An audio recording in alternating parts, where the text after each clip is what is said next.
Salut TikTok! Salut! Aujourd'hui, on va vous parler des 10 pièges à éviter lors d'un achat immobilier. Et surtout, reste bien jusqu'à la fin parce que la dernière, on n'y pense pas assez. C'est parti!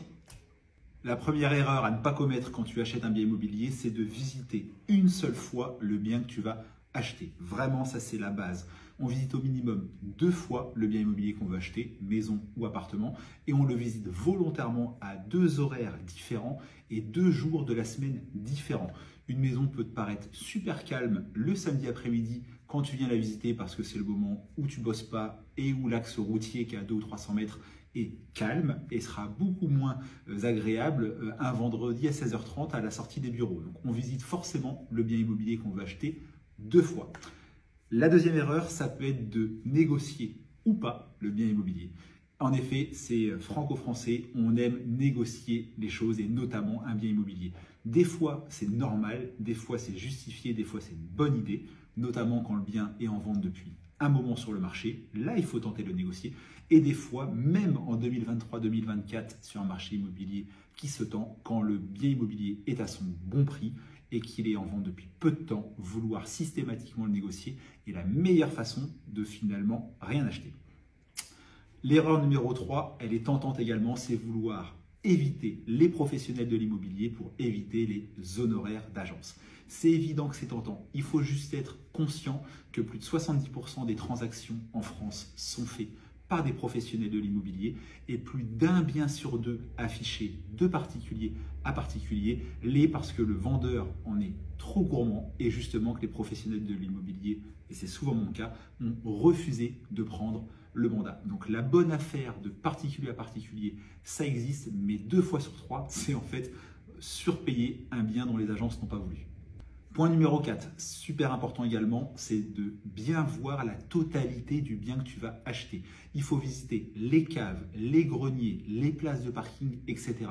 Donc cave, pour être sûr que tu achètes bien la bonne, vérifier la concordance entre le numéro présent sur la cave et sur les lots de la copropriété.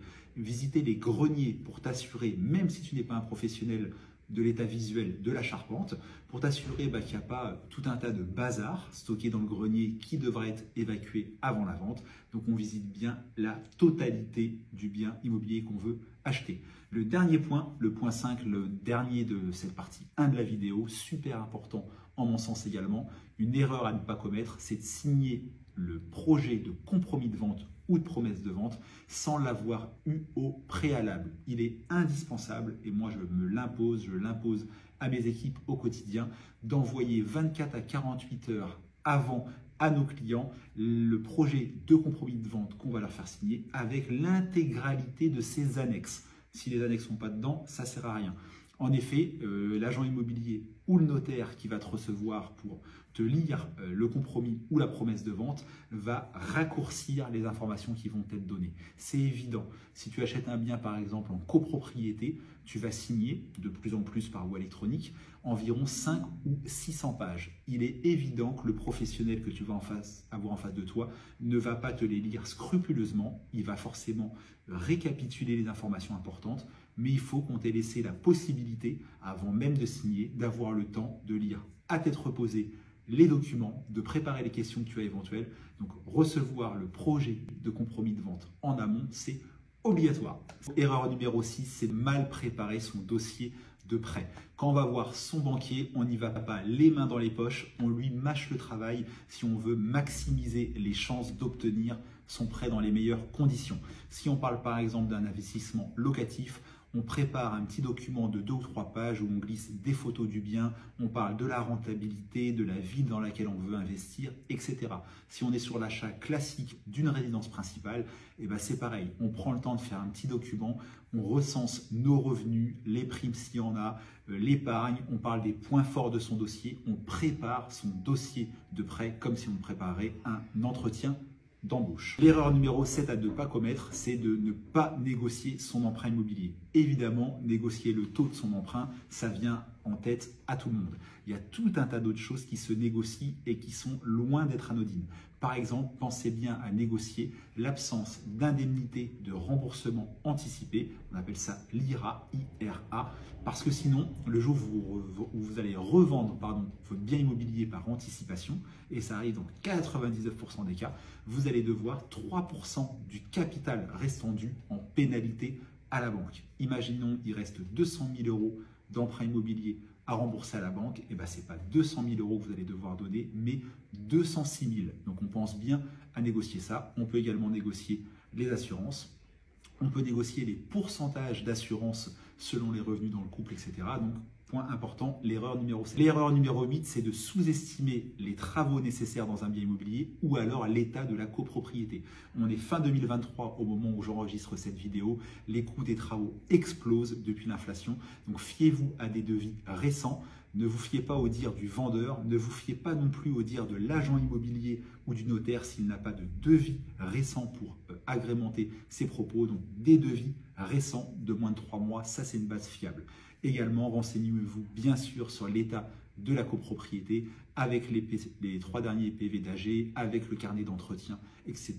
qu'un agent immobilier est censé vous remettre dès la première visite du bien immobilier. Erreur numéro 9, on arrive bientôt à la fin, super importante également. Vraiment celle-ci, il ne faut absolument pas la commettre. L'erreur, c'est de ne pas revisiter le bien immobilier juste avant l'acte authentique. Par juste avant, j'entends dans l'idéal, juste avant d'aller physiquement chez le notaire, donc une demi-heure, 1 heure avant, maximum la veille ou l'avant-veille. C'est vraiment une étape indispensable. Moi, je me l'impose dans mes achats et je l'impose à mes agents dans 100% de nos dossiers. Parce qu'il peut s'être passé tout un tas de choses. On peut avoir un vendeur qui a déménagé depuis 15 jours de bonne foi, qui n'est pas au courant que le ballon d'eau chaude a fui. On peut avoir un vendeur qui avait pris l'engagement de correctement nettoyer la maison ou vider les dépendances et qui finalement ne l'a pas fait. La revisite du bien juste avant l'acte authentique, elle est indispensable. Et chez moi, je l'agrémente même d'un document que je fais signer aussi bien au vendeur qu'à l'acheteur pour m'assurer que tout le monde est content et que tout est conforme au compromis de vente. Vous l'attendez, l'erreur numéro 10 à ne pas commettre, et celle-là, elle va surprendre les auditeurs. L'erreur numéro 10, c'est de laisser passer le temps. L'erreur numéro 10, c'est d'attendre. On a toujours une bonne raison d'attendre avant d'acheter un bien immobilier parce qu'on pense qu'on va trouver la maison parfaite, parce qu'on pense qu'on va négocier le meilleur prix. Si c'est l'investissement locatif, parce qu'on pense qu'on va trouver et se former à la meilleure stratégie. N'oublions pas que l'immobilier, c'est très souvent financé par un crédit et que le temps qui passe joue dans le bon sens, aussi bien côté simple propriétaire et encore plus côté investisseur ou bailleur, où c'est le locataire qui commence à rembourser la dette à votre place. Donc plus tôt, plus jeune vous le commencez, mieux c'est. On espère, moi et ma femme, le compte Flavibonne sur TikTok, que ces quelques conseils vous ont aidé. Abonne-toi à nos 2 comptes pour plus d'infos et à très bientôt.